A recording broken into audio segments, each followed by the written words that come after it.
বিশ্বকাপ জিতল ভারত, খুশিতে সারা দেশ কাঁদল। বিরাট, রোহিত, হার্দিক, সিরাজ কারোরই চোখের জল বাদ মানে।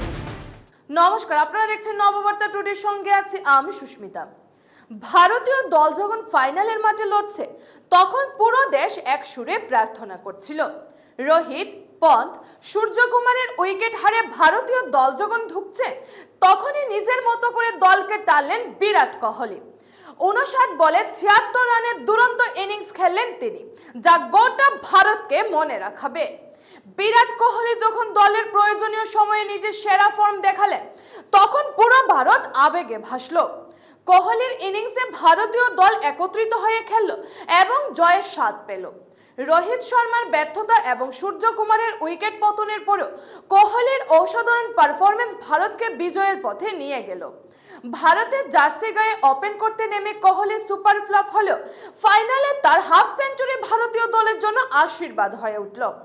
একের পর এক উইকেট পতনের পরেও কোহলির দৃঢ়তা এবং ধৈর্য পুরো দলকে সাপোর্ট করলো।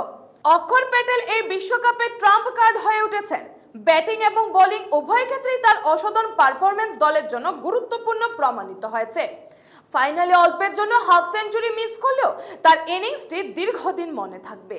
ফাইনালে ভারতের জয় উপলক্ষে পুরো দেশ খুশিতে কেঁদে উঠল। ক্রিকেট প্রেমীরা একে অপরকে আলিঙ্গন করলো, সারা দেশ আনন্দের বন্যা বইল। বিরাট কোহলির এই ইনিংস ভারতের ক্রিকেট ইতিহাসে চিরস্মরণীয় হয়ে থাকবে।